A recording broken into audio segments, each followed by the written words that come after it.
아가서 사랑의 책일 뿐 아니라 사역의 책이라 제가 계속 말씀을 드렸습니다. 결국 사랑을 충만하게 받은 신부가 그리스도와 함께 손잡고 주님이 인도하시는 어디든지 가겠다 하는 고백까지 나아가게 만드는, 그죠? 그래서 주님의 사랑이 너무 좋아요, 주님의 사랑에 제가 취했어요 하고 끝나는 책이 아니라 그 사랑에 취하면 반드시 나타나는 것이 그죠? 할렐루야. 반드시 나타나는 것이 헌신과 요 지금 방금 주신 이 모략과 유향의 산으로 올라간다는 개념, 그죠? 모략의 산은 자기 부인의 산이요, 유향의 산은 기도의 산입니다. 그래서 주님이 우리를 사역으로 인도하실 때에 가장 처절하게 씨름되고 가기 싫은 산이 있는데, 그 산이 여기 이 자기 부인의 몰약의 산이라는 겁니다. 그래서 몰약 냄새를 맡아 보시면 그 죽은 시체에 쓰는 향품이라고 제가 말씀을 드렸죠. 그래서 이 죽음을 나타낸다 하는 겁니다. 몰약. 그죠? 그죠? 제대로 갖고 오셨어요. 그래서 그 몰약 냄새를 한번 맡아 보시면은 시체의 부패 방지를 나타내는 거거든요. 그래서 내가 죽었지만 주님이 나를 이 몰약으로 채우실 것이다. 한번 쭉 돌려가시면서 몰약 냄새를 한번 맡아보시고, 요건 유향입니다. 유향. 아름다운 성도의 기도가 아름다운 향기같이 주님께 올라간다는 개념을 가지고 있는 거죠. 그래서 유향도 이쪽으로 한번 돌려보겠습니다. 이렇게 돌리시면 막 많이 바르면 안 됩니다. 냄새만 살짝 맡으시고, 그렇게. 그래서 핵심적인 내용입니다. 신부가 주의 사랑을 받으면 주님이 반드시 초청하시는 자리가 있는데, 그 자리는 몰약의 큰 산, 유향의 작은 산입니다. 그래서 반드시 주님의 사랑을 입은 자들은 자기 부인의 산으로 가야 된다. 나의 사랑, 나의 어여쁜 자야, 일어나 함께 가자 하는 그 소리는요, 주님이 막 어디로 좋은 곳으로 초청하는 것이 아니라 자기 부인, 내가 그리스도와 함께 십자가에 죽었으니 이제 내가 사는 것 아니 내 안에 그리스도께서 사시는 것이다. 그죠? 그 자기 부인의 산으로 하나님 먼저 초청하신다. 그리고 그 자기 부인의 삶이 하루하루 계속되어지는 것은 기도를 통해서 이루어지는 것이다. 작은 유향의 산이라고 표현되어지는, 그죠? 그 4장 6절에 나타나는 표현이 바로 그 표현입니다. 하나님 계속 우리를 그 사랑의 자리만 머물게 하시는 것이 아니라, 예수님이 우리와 전문 용어로 하면 밀당을 하세요. 밀당을, 그죠? 밀고 당기고 하신다는 겁니다. 그래서 신부가 같이 안 가겠다고 결정하면 갑자기 그분이 임재를 싹 걷어가셔요. 그래서 임재를 누리다가 임재를 못 느끼는 그 고통을 여러분 아십니까? 하나님이 우리 삶 가운데 계속해서 말씀을 하시는데, 말씀을 하시다가 갑자기 말씀을 안 하시면 나타나는 고통이 있습니다. 그 고통을 밀당으로 계속 하시는 거예요. 나와 함께 가자, 저는 여기 있을래요 하면은 하나님 임재를 걷어가시는 겁니다. 걷어가시는 거예요. 그래서 그 밀당이 아가서 이렇게 쭉 있다 하는 거죠. 사랑의 시작은 입맞춤이라고 제가 말씀을 드렸습니다. 입맞춤은 말씀의 입맞춤입니다. 하나님 우리 가운데 말씀하시는 것, 그것이 사랑의 시작이다. 요것을 여러분들 갈망하셔야 된댔습니다. 주여 내게 입맞춰 주세요. 1장 2절에 나타나는, 주님이 먼저 우리 가운데 찾아오셔서 말씀하시는 것이 아니라 우리 안에 주님의 입맞춤에 대한 갈망이 먼저라는 거예요. 주님, 저에게 입맞춰 주세요. 그래서 주님의 입맞춤이 시작되고 교제가 시작되면 주변에 있는 예루살렘의 딸들이 그 주님과 신부와의 그 사랑 때문에 나도 저 사랑을 누리고 싶어 하고 찾아오는 현상들이 나타나는 거예요. 그 주님의 입맞춤에서 가장 첫 번째 주님이 하신 얘기가 뭐예요? 너는 게달의 장막이 아니라 솔로몬의 희장이, 너는 검지만 아름답다. 요 얘기를 먼저 하시는 겁니다. 그래서 여러분들이 하나님의 말씀을 들을 때에 이 신랑이신 주님이 여러분 삶에 가장 먼저 하신 얘기는 뭐냐면, 너 검지만 아름다운 존재야. 너는 솔로몬의 희장과 커튼과 같이 너무나도 아름다운 존재하고 여러분 삶에 계속 메시지를 던지시는 겁니다. 여러분 제가 사람들을 만나보면 자존감이 높은 분들을 잘 못 만나봐요. 근데 그 드문드문 자존감이 굉장히 높은 사람들이 많이 있습니다. 뭐 주변에 김경희 전도사님 저런 분들 뭐 누가 뭐래도 그죠? 그죠? 이 신부의 영성의 핵심이에요. 내가 나 때문에 잘난 것이 아니라 내 뒤에 누가 계신다고요? 내 신랑이 계신다고요. 다른 사람들이 나를 아무리 검다 얘기를 해도 내 신랑이 내 삶이 하얗다, 내 삶이 솔로몬의 시장과 같도다 하고 인정해 주시면 그걸로 나는 충분해요 하는 그 어마어마한 자존감을 신부가 가져야 된다는 겁니다. 할렐루야. 그래서 여러분 다른 사람 얘기 들을 필요 없어요. 주님이 나에게 뭐라고 말씀하시는가? 주님이 여러분 삶에 찾아가서 이 빌어먹을 놈아 이렇게 말씀을 하시지는 않을 거잖아요. 안 그렇습니까? 그런 얘기 들어보셨어요 주님께? 제가 아무리 막 험한 짓을 해도 주님 그렇게 다가오신 적이 없어요. 아들아, 늘 아들아, 찾아오신 아들아. 제가 아무리 막 이 몹쓸 죄를 지어도 주님은 아들아 말씀하시는 아들아, 이 빌어먹을 소나 이렇게 찾아오시는 주님이 아닌 겁니다. 그러니 여러분 세상은 여러분의 삶에, 세상은 여러분들에게 그렇게 말할 수 있죠. 넌 참 못해, 넌 안 돼, 너 참 못났다, 이렇게 말할 수 있어요. 그런데 예수님 그러시지 않는다고요. 예수님이 나에게 뭐라고 말씀하시는지 여러분 들으셔야 되는 겁니다. 할렐루야. 너 검지만 아름다운 존재야. 내 삶에 너 얼마나 귀한 존재인지 몰라 하고 말을 하는 거예요. 그 사랑 때문에 그죠? 더 깊이 이렇게 나아가는 거예요. 방해하는 존재가 있다 했죠. 오빠들, 옆에 있는 오빠들이 야 사랑은 무슨 사랑이야. 저기 너 이 포도원 너에게 맡겨진 포도원에 그거나 잘 가꿔. 못 나나 이렇게 얘기를 하는 거예요. 거기에 굴하면 된다 안 된다? 안 된다. 안 된다. 그렇죠? 그러고 9절에 또 나타나죠. 바로의 병거의 준마와 같이 너 이제 준비되었구나. 그렇죠? 주님이 오셔서 툭툭 몇 마디도 아닙니다. 한 마디 툭 던지고 가세요. 툭 던지고 가십니다. 그렇죠? 그때 이제 12절에 지난주에 나드향, 그렇죠? 신부가 귀하게 여겼던 그 향유 옥합을 깨뜨리는 장면이 등장합니다. 마음의 결정이라고 했죠. 향유를 깨뜨린다고 하는 것은 이 처녀의 마음에 결심이 선 겁니다. 내 삶을 이제 이 신랑에게 줘도 되겠다. 내 삶을 이제 이 사람에게 완전히 맡겨도 되겠다 하고 나들을 깨뜨려 버리는 겁니다. 그러니까 13, 14절에 예수님에 대한 계시가 풀어진다고 했죠. 그분은 내 가슴 사이에 있는 몰약 주머니와 같구나 하고 이 계시가 풀어집니다. 이 죽음을 준비하는, 그죠? 이 그리스도의 구속 사역을 나타냅니다. 고베라 송이 역시 마찬가지입니다. 카파르, 이 그분의 피로 우리의 죄를 속하게 되어지는 그분은 카파르 하시는 분이야 하고 이 그 구속사적 계시가 이 신부에게 풀어지는 거예요. 풀어지는 거예요. 솔로몬이 이것을 비유로 굉장히 아름답게 표현을, 우리의 신랑이신 그분이 어떤 사역을 하는가에 대해서 굉장히 아름답게 표현을 해놓은 장면이 몰약 향주머니라는 단어와 고베라송이라는 단어입니다. 그러고 15절에 내 사랑아 네 눈이 뭐와 같도다 했습니까? 비둘기 같도다 이렇게 되어 있습니다.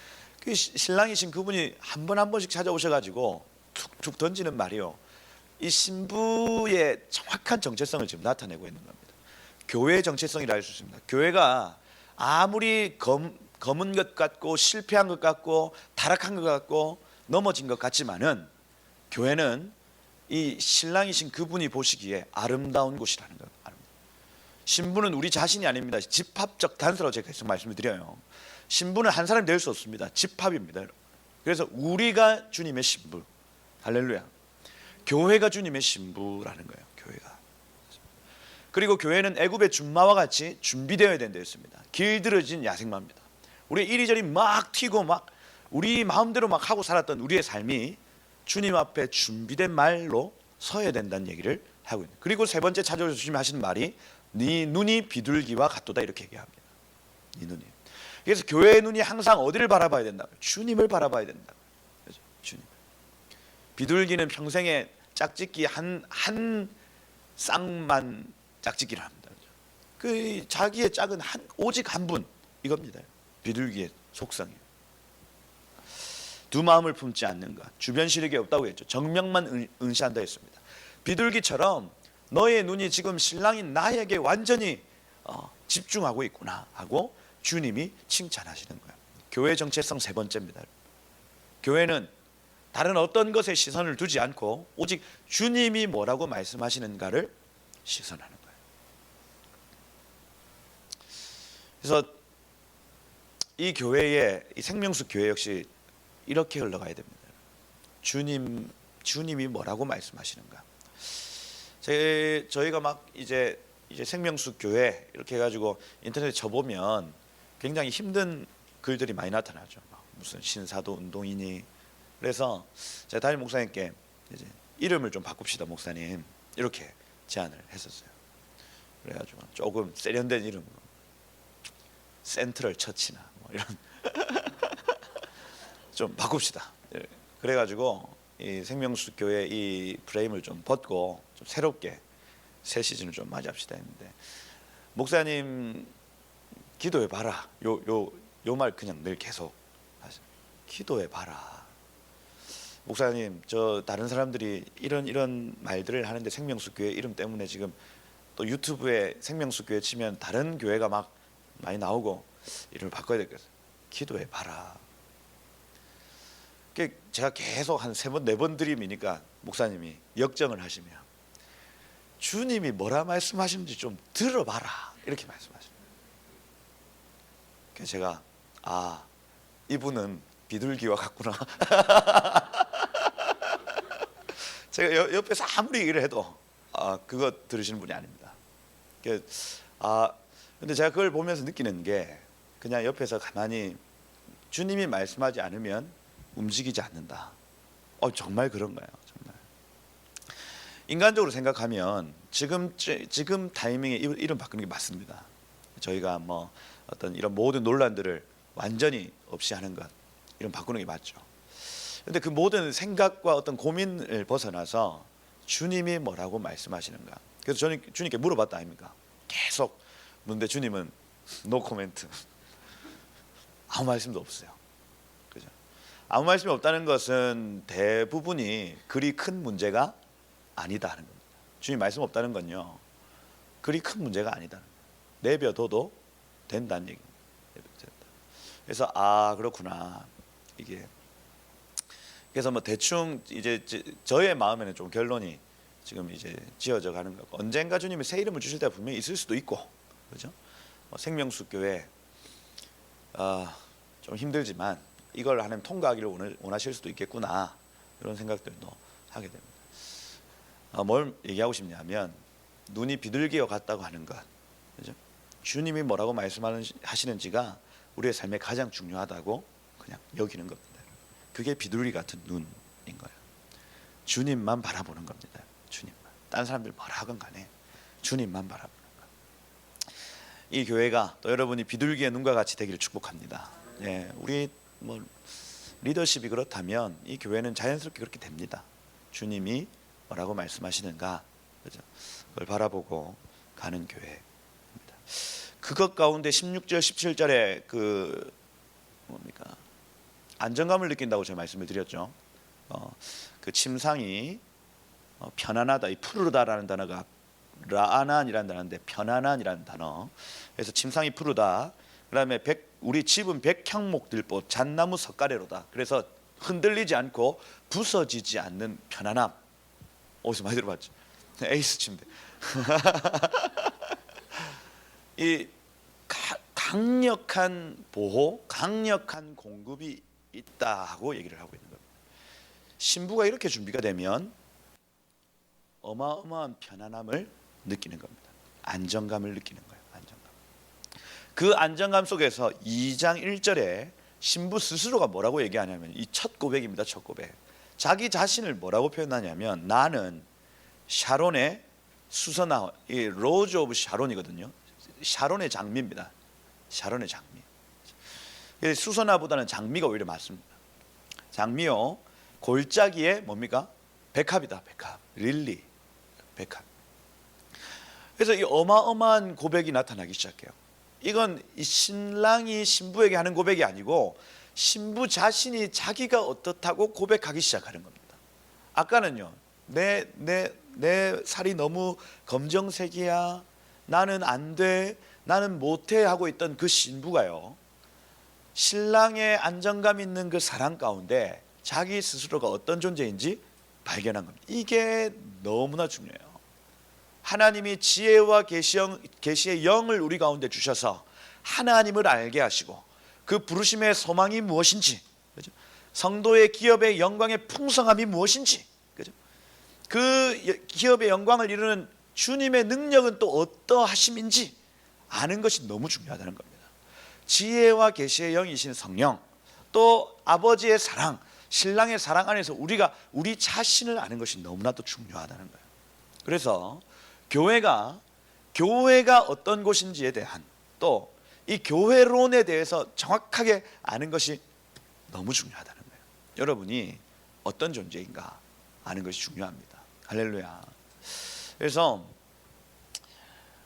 제가 이 새가족 공부할 때 이제 새가족들이 오면 우리가 어떤 존재인지에 대해서 먼저 얘기를 합니다.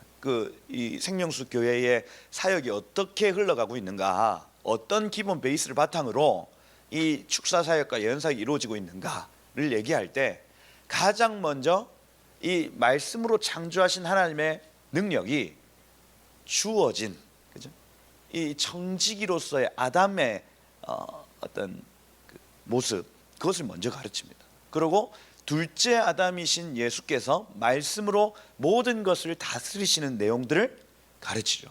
그리고 그 천하 만국의 모든 권세를 교회에게 주시고는, 천국 열쇠를 우리에게 주시고는, 너희가 이 땅에서 매면 하늘에서도 매고 너희가 땅에서 풀면 하늘에서도 풀리리라 하셨던 그 셋째 아담으로서의 사는 삶을 가르치는 겁니다. 그래서 우리가 하고 있는 이 축사의 사역들, 우리가 하는 이 예언의 사역들이 왜 이루어질 수밖에 없는가에 대한 얘기를 하는 겁니다. 이 교회는 가장 먼저 어떤 곳이냐, 말로써 교회는 말씀으로 세상을 다스리는 곳입니다. 할렐루야. 이걸 더 부드럽게 얘기하면 교회는 기도로서 세상을 다스린다는 거예요. 만물을 충만케 하는 이의 충만함이다. 이게 이 에베소서 1장 마지막 구절에 나타나는, 그죠? 근데 지혜와 계시의 영으로 하나님의 마음을 알고 그 마음을 가지고 부르심의 소망이 우리가 어떤 존재로 부르심을 받았는지 아는 것, 그죠? 만물을 충만케 하는 이의 충만함으로 이 땅 가운데 서는 것.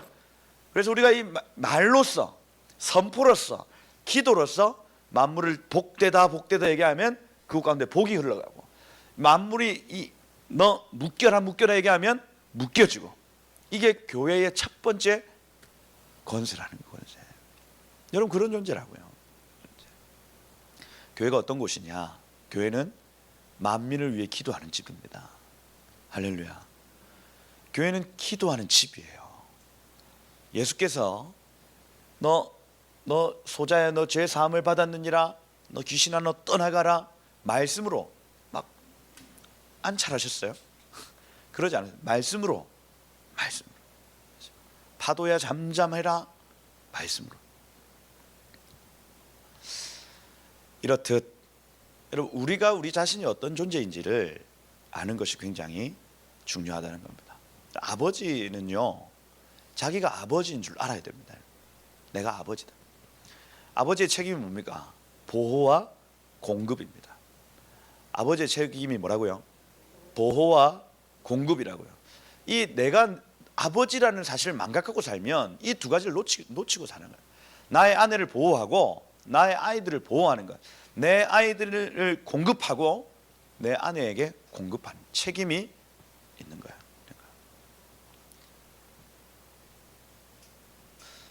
아내가 아내된 본분을 모르면요, 자식이 자식된 본분을 모르면 안 되는 겁니다. 안 되는 거예요.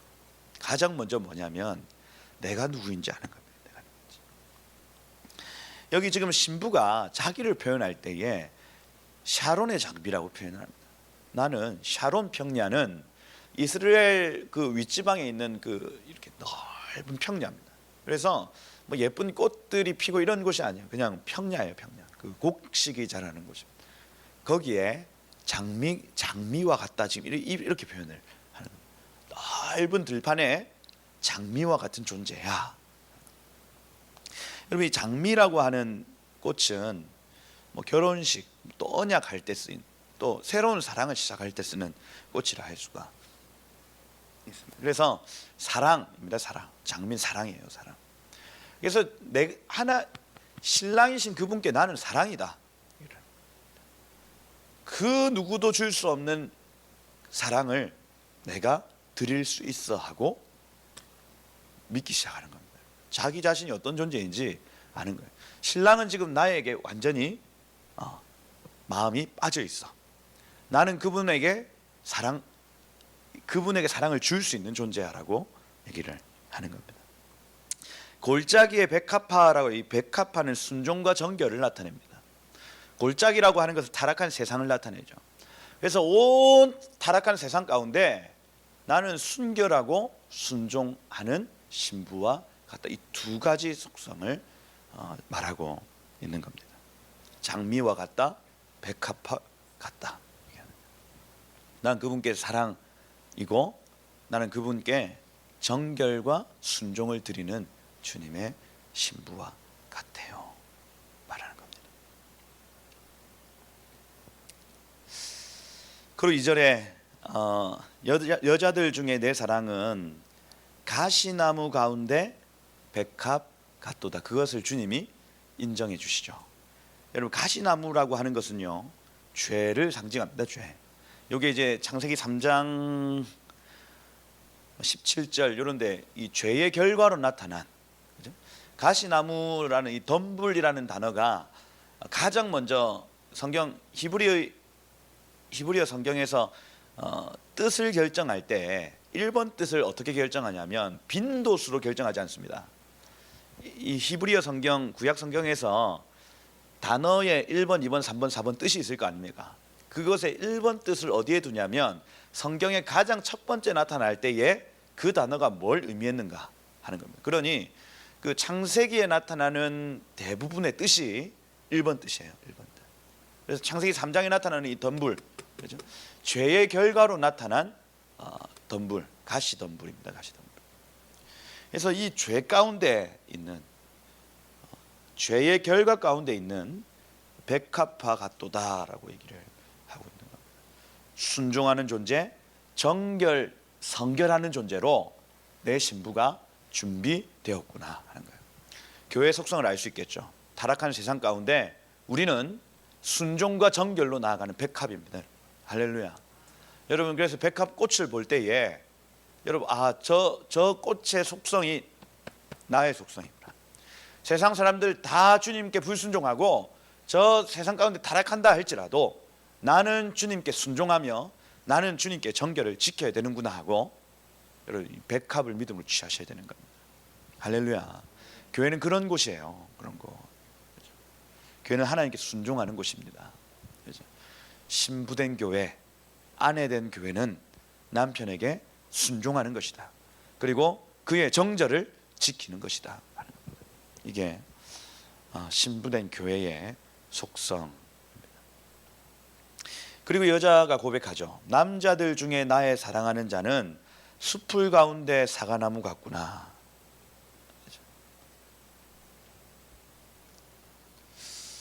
이 남자들 중에 나의 사랑하는 자 주님이시죠. 신부, 신랑입니다. 신랑. 숲을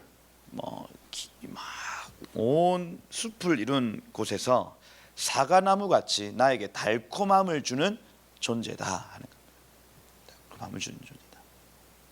내가 그 그늘에 앉아서, 시에서 그늘은 임재, 그림자는 임재를 나타냅니다. 주의 날개 그늘 아래 나를 감춰 주십시오 하는 것은 주님의 임재 가운데 들어가는 것을 의미합니다. 내가 그 그늘에 앉았다고 하는 것은 그분의 임재, 그분이 함께 하시는 곳, 그분이 함께 하시는 곳에 앉아서 심히 기뻐하였고 하마드라는 단어, 탐내다, 선악과를 나타낼 때 가장 먼저 쓰인 단어. 너 몹시 탐스러웠다. 그분의 임재가 너무 달콤하고 탐스럽고 그렇게 했다는 거예요. 그 열매는 내 입에 달았도다. 이렇게 되어 있습니다.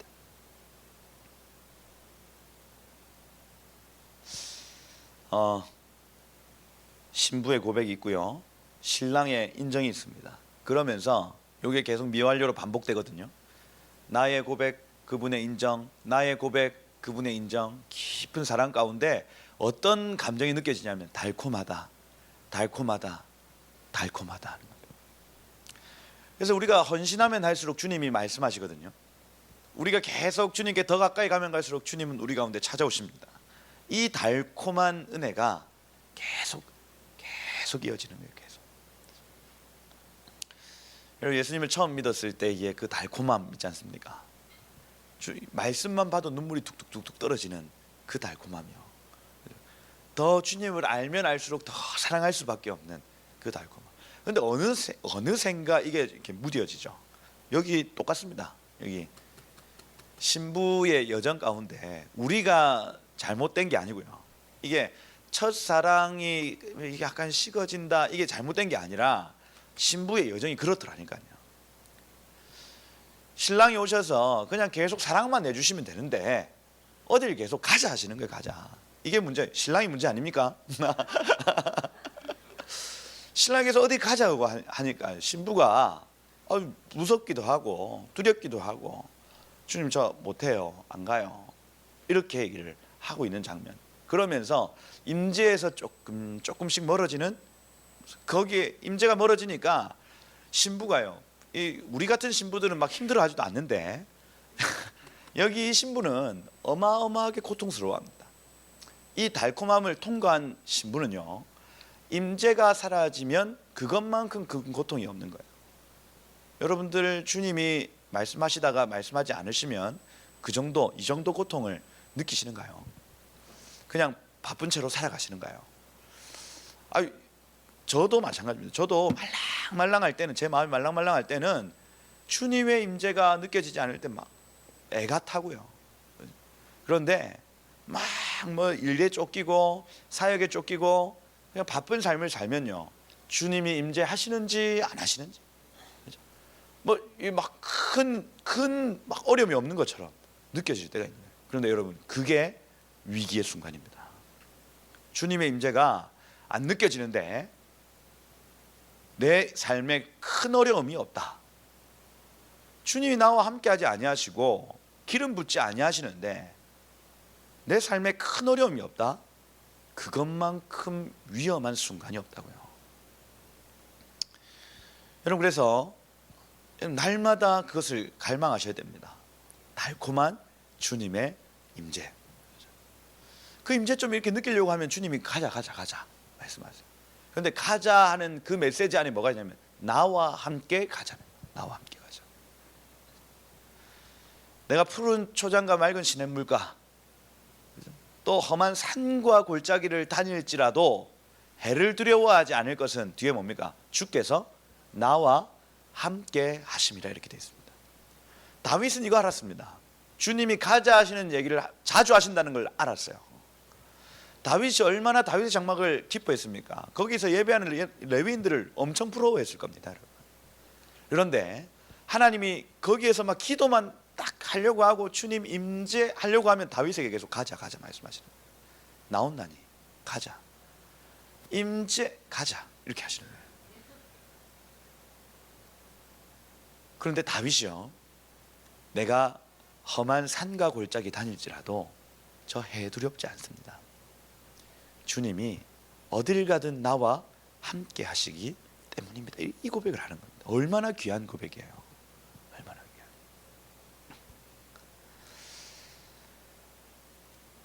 귀한. 하나님이 함께 하는 것에 대한 기쁨이 있습니다. 어마어마한 기쁨이에요.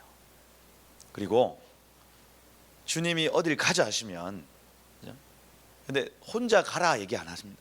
나와 함께 가자 말씀하시는 거예요. 그러면 눈 딱 감고 한 발짝 가보는 겁니다. 두려워도 막 너무너무 막 불안하고 힘들어도 한 발짝 떼보는 거예요. 이게 신부가 임재를 계속해서 누릴 수 있는 방법입니다. 여러분들이 이 하나님의 깊은 친밀감 가운데 들어갈 수 있는 유일한 방법은 주님이 가자 하실 때 가고 여기 서라 하실 때 서는 거예요. 이게 우리가 유일하게 유지할 수 있는 방법입니다. 여러분 이 동행이 있기를 축복합니다. 이 신부의 삶의 핵심에는 바로 이 개념이 있어요. 주님이 가자, 여기 있자, 가자, 있자. 4절에 보면 그가 나를 인도하여 잔치집에 들어갔으니 원어로 하면 벳 야인입니다. 야인은 와인입니다. 와인, 포도주예요. 그래서 원어로 하면 포도주의 집입니다. 포도주의 집, 기쁨의 집, 교회고 하나님의 나라죠. 그래서 잔치집으로 들어갔으니 기쁨이 있는 곳으로 나를 초대했다. 그 사랑은 내 위에 깃발이로다, 이렇게 되어 있습니다.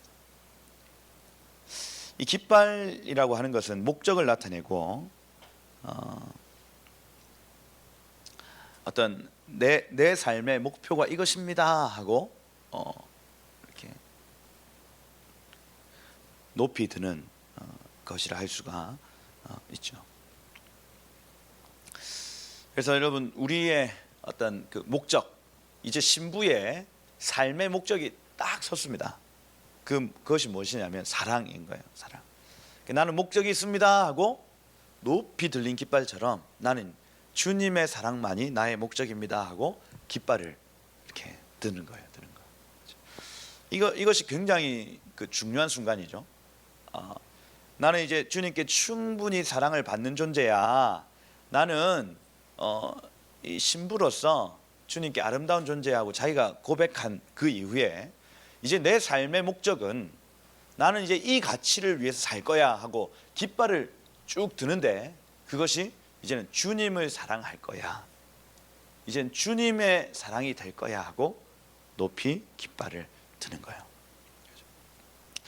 그래서 여러분, 이 삶의 목적이요, 육신의 안락함 내지는 사역의 명성, 깃발이요, 깊이 친밀한 가운데 들어가면 주님이 내 삶 가운데 이렇게 육신의 안락함, 편안한 삶을 허락하실 거야 하고 그 깃발을 높이 들면 이거 결국에는 이거 내리도록 되어 있습니다. 결국에는 또 주님과의 깊은 사랑 가운데 주님 나를 만나 주셨어, 주 날 구원했으니 어찌 잠잠하리 하고 찬양하다가 이걸 사역의 명성으로 딱 들면 나중에 이 기는 반드시 부서지도록 되어 있습니다. 이 사람의 존재하는 목적이 그게 아니라니까요. 우리가 존재하는 목적은 온 열방 가운데 100만 명, 1000만 명이 돌아오는 일이 나의 목적이다, 이럴 수가 없다고요. 없어요. 수도에 들어가는 사람들의 특징이 무엇이냐면 어린 양과 함께 걷고 어린 양이 어디로 가든지 인도하는 자들이라 했습니다. 이 세상의 그 더러움 앞에 정결을 지킨 자들이라고 했어요. 막 무언가 다른 목적을 막 드는 순간 우리가 막 수도에 들어갈 것 같지만 그렇지 않다고요. 우리의 목적은 유일하다고요. 우리에게 목적이 있습니다, 여러분. 그분을 사랑하는 것입니다. 유일한 목적을 가지고 하는 거예요. 유일한 목적을. 사역의 명성이나 편안한 삶이 우리의 목적이 되면 그 깃발이 부러진다고요. 부러뜨리신다고요. 여러분들 아무리 애를 써보십시오, 그거 부러지도록 되어 있습니다. 여러분이 정말로 신부라면. 신부가 아니라면 그거 안 내버려 두시겠죠. 그게 시편의 처음부터 끝까지의 결론입니다. 악인은 너 악인들의 형통을 부러워하지 마라. 그죠? 악인들이 사역의 명성을 막 들고 깃발을 높이 들고 흔든다 할지라도 그거 부러워하지 마라. 악인들이 편안한 삶, 또 이 안락한 삶을 산다고 막 깃발을 흔들어도 그거 부러워하지 마라. 하루아침에 그 깃발이 부러질 것이다 말씀하시는 거예요. 하루아침에. 정말로 우리가 신부라면 우리의 목적은 그분을 사랑하는 것입니다. 그분을 사랑하는 것. 그것 때문에 헌신이 일어나는 거예요. 그리고 그 헌신은 어느 정도 어떤 정량적인 어떤 양이 있는 게 아닙니다. 이 정도는 헌신해야 주님을 사랑하는 거지. 내가 한 10억 정도는 헌금을 해야 주님을 사랑하는 거지 하면은 여러분 다 주님을 못 사랑하잖아요. 저도. 그죠? 아니 밤 한 6시 밤 새도록 하고 철야하고 새벽 기도까지 해야 주님을 사랑하는 거지 하면 여기 남아 계실 분 어디 있어요? 정량적으로 체크할 수 있는 게 아니라니까요. 헌신. 우리가 얼마만큼 헌신해야 주님을 사랑하는 겁니까? 그게 아닙니다. 우리가 사랑하기 때문에 우리 나름의 헌신을 하는 겁니다. 이거예요. 이게 먼저입니다. 그러니 우리가 막 달려가다가도 체크해야 될 것이 한 가지 있다면, 우리 깃발이 지금 제대로 들려 있나? 지금 내가 정말 중요한 깃발을 들고 있나? 아니면 다른 깃발을 들고 지금 막 달려가고 있나? 보셔야 됩니다. 그런데 많은 교회들, 또 많은 성도들이 이걸 놓치고 살죠. 저 역시도 마찬가지입니다. 막 끊임없이 들어오는 어떤 그 일들과 이런 것들에 주님과의 사랑을 생각할 겨를 없이 사역, 만남, 설교 하다 보면, 설교를 하고 있으면 제가 막 주님과 사랑하고 있는 것처럼 느껴지죠. 그게 아니라니까요. 아닙니다. 속는 겁니다.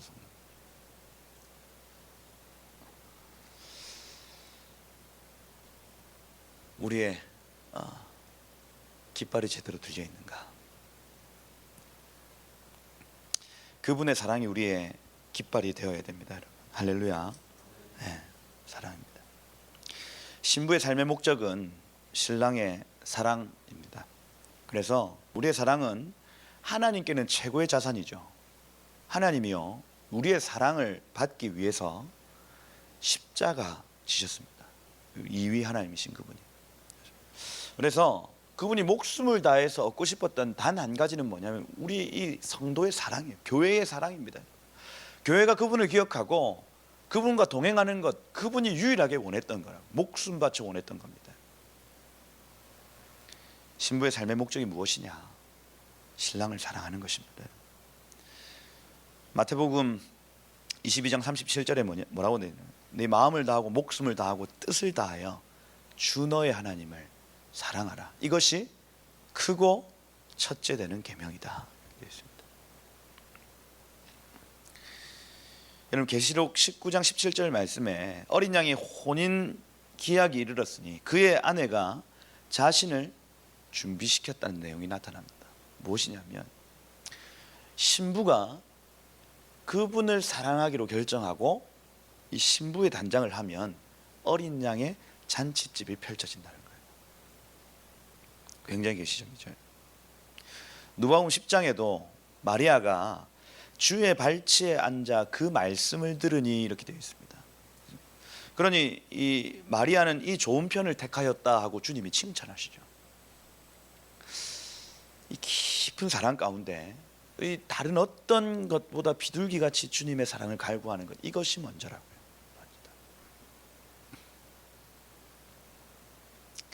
시편 23편 5절에 주께서 원수의 목전에서 내게 식탁을 차려주시니 내 잔이 넘치나이다, 이렇게 되어 있습니다.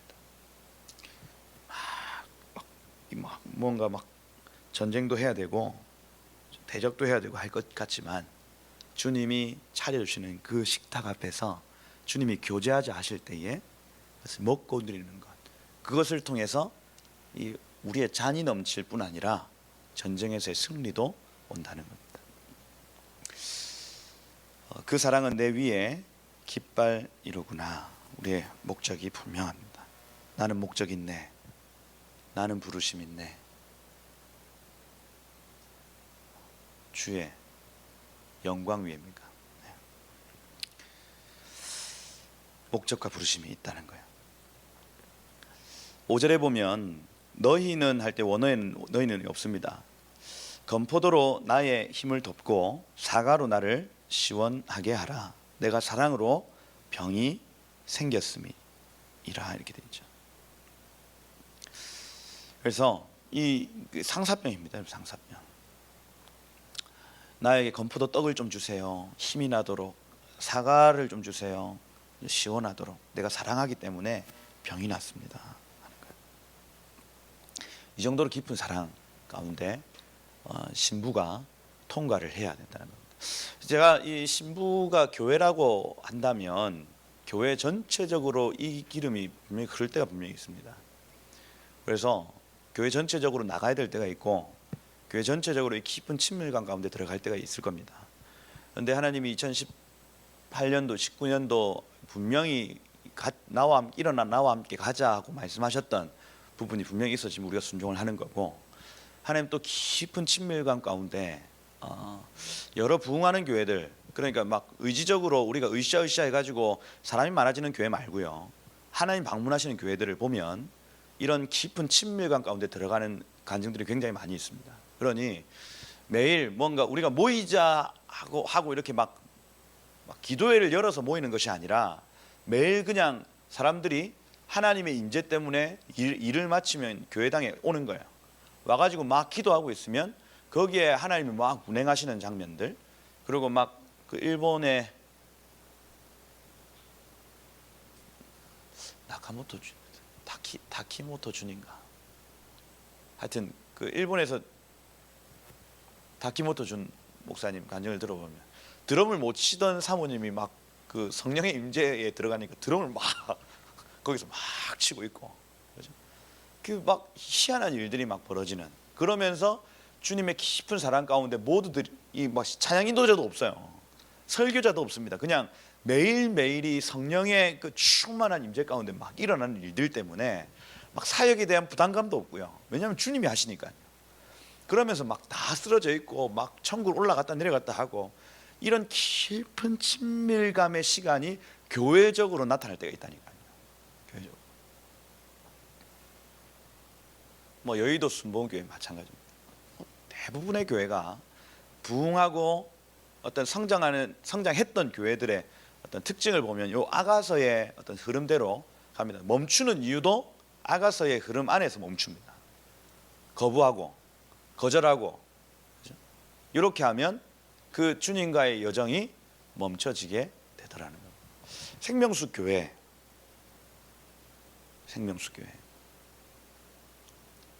요 흐름을 이해를 하셔야 됩니다. 지금이 어느 때인가, 그렇죠? 우리가 지금 나가야 되나, 우리가 지금 뭐 해야 되나, 내가 기도해야 되나, 요런 어떤 그 흐름 안에서, 전체적인 흐름 안에서 지금 하루하루의 삶을 살아내셔야 하는 겁니다. 지금 일어나 나와 함께 가자 말씀하세요. 그죠? 그러면 이 교회 가운데 만약에 우리가 이걸 수종 들지 않으면요, 주의 임재가 사라지고요, 없어진다니까요. 그러면 어마어마한 갈증, 굉장히 나중에 보면 위험도 나타납니다. 위험. 길거리에서 다른 남자들에게 위협을 당해요. 그 흐름 안에서 이 집합적 단수인 교회가 어떤 위치에 있는가, 어떤 때에 있는가를 봐야 된다는 거예요. 6절에 보면 그가 왼팔로 내 머리를 고이고 오른팔로 나를 안는구나 이렇게 됐어요. 왼팔은 지금 왼팔로 머리를 고였다고 하는 것은 보일 수 없는 하나님의 손을 나타냅니다. 하나님이 신랑이신 그분이 나에게 보이지 않는 손으로 나를 보호하시고 눈으로 보이는 손, 오른손으로는 나를 안으신다. 그래서 눈에 보이지 않는 손으로 나를 도우신다. 눈에 보이고 분별할 수 있는 도우심이 또 있다. 그래서 보이지 않는 도우심, 보이는 도우심, 이 두 가지로 내 삶에 이렇게 품고 공급하시고 보호하신다는 얘기를 하고 있는 겁니다. 주님 우리 신랑 되시죠. 이 남편이 없는 상태를 이 과부의 상태라고 얘기를 하고, 아비가 없는 상태를 고아의 상태라고 얘기를 합니다.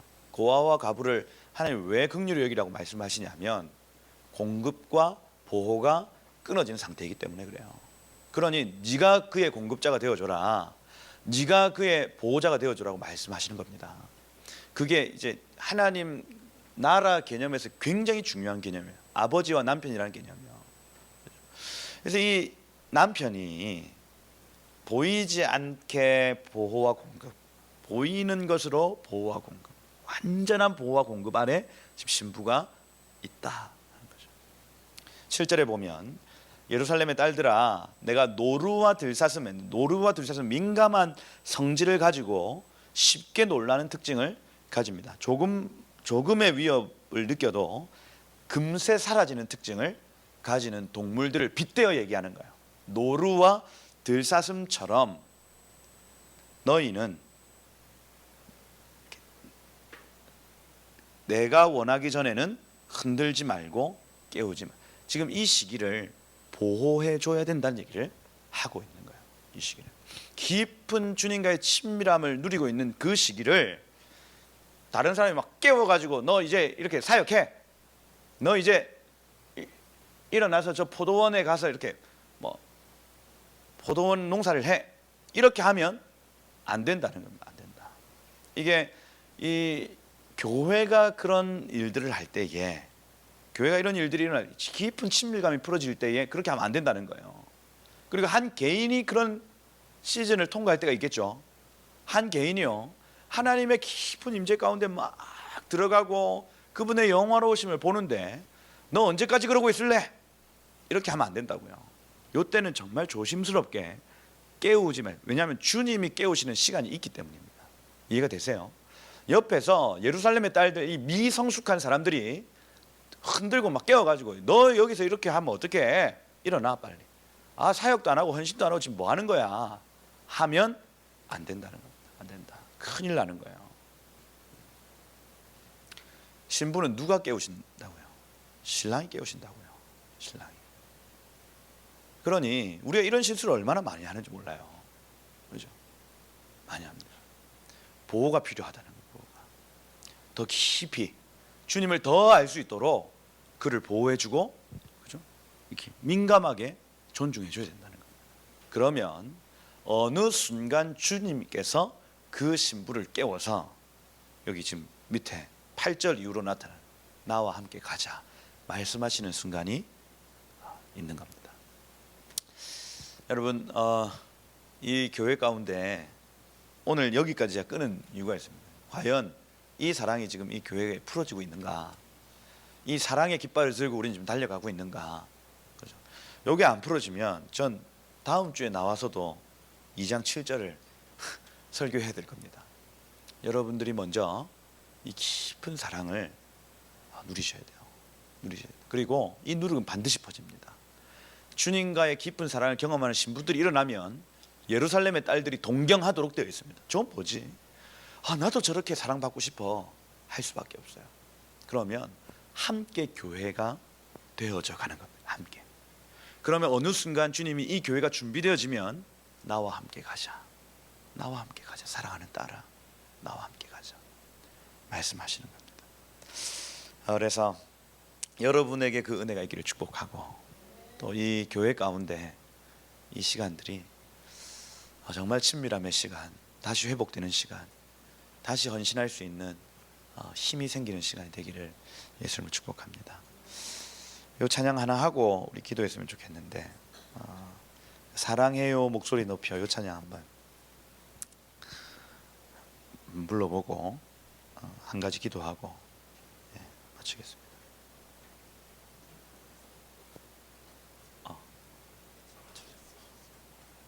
아닙니다. 많이 있어요. 감사합니다.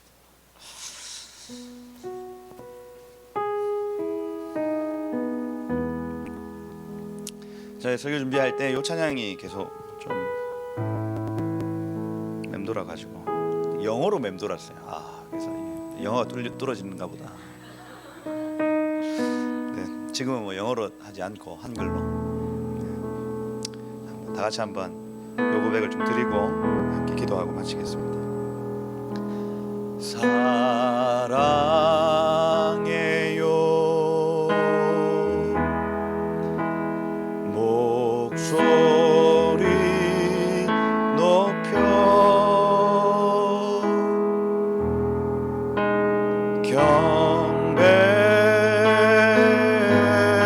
경배요 내 영혼 기뻐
기도할 때에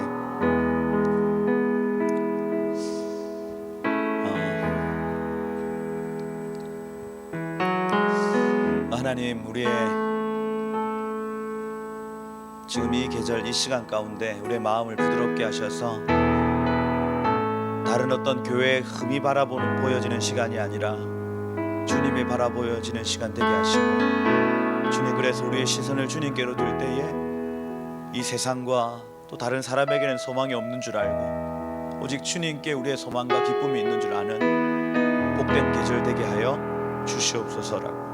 주님, 그래서 이미 생명수 교회 가운데 하나님이 신부의 영성이 회복되어지고 하나님이 신랑이신 주님을 기다리며 주님 정말로 보고 싶어하는, 주님 다시 오심을 정말로 갈망하며 사모하는 마음들이 일어나는 복된 계절 되도록 주님 우리에게 신부된 마음을 주시고 정결함을 허락하시고 하나님 거룩함을 허락하시고 주님 순종함을 허락하시고 주님의 그 사랑을 우리 가운데 허락하여 주시옵소서라고. 우리 한번 그렇게 교회를 중보하시고 또 여러분의 삶에 그것을 좀 초청하시는 기도로 마지막으로 한번 기도하고 마치도록 하겠습니다. 함께 기도하겠습니다. 예, 아버지 하나님 감사합니다. 아버지 사랑하는 하나님, 내 신랑 되신 예수님, 우리가 하나님 간절히 바라고 사모하는 것은 하나님이 교회 또 저의 삶이 하나님 온전한 순종의 삶, 온전한 거룩의 삶, 정결의 삶으로 나아가길 원합니다. 주님, 더 사모하길 원합니다. 더 사모되길 원합니다. 주님, 갈망합니다. 주님, 온전히 우리를 붙잡아주십시오. 저 타락한 세상 가운데 우리의 몸을 상하지 않게 주님, 우리의 마음을 결정하고 주님, 주의 사랑을 더 알게 하십시오. 주님, 우리가 주님께 더 사랑을 드리게 하십시오. 예, 주님, 주셔서 하나님 영광으로 주님의 나라를 이루시고 하나님 신혼집에 이루어가시는 주님의 놀라우신 하나님, 우리가 사모함에 달려나가서 주님 역사하시고 기름 부어주시고 네, 주님 오십시오. 아멘. 주 예수님 오십시오. 주님 마라나타 외치며 신부로서의 주님을 감당하는 주의 교회여 일어날지어다. 주의 교회여 일어날지어다. 주님의 교회여 일어날지어다.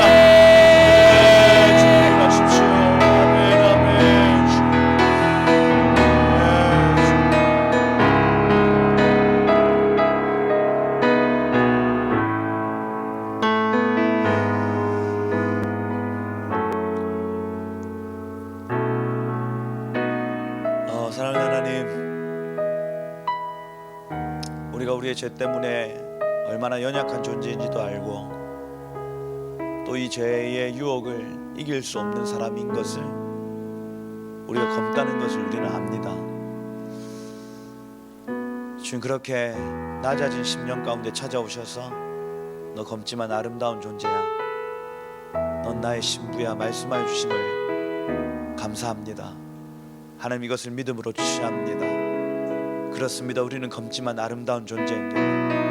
우리는 샤론 평야의 장미와 같이, 저 골짜기의 백합화와 같이 우린 주님께 아름다운 존재임을 우리 스스로가 고백합니다. 주님, 우리의 기도와 우리의 말씀의 자리에서 주님 인정하여 주시고 또 더 확신 가운데 거하도록 말씀하여 주셔서 정말로 주님이 원하시는 그 자리까지 나아가도록 모든 낮아진 자존감들이 세워지고 모든 높아진 자만함들이 낮아지는 그 신부된 준비가 이 생명수 교회 가운데 있기를 축복하오니 주님 오셔서 골짜기를 메우시고 높은 산들이 평탄케 되어지도록 말씀하여 주시옵소서.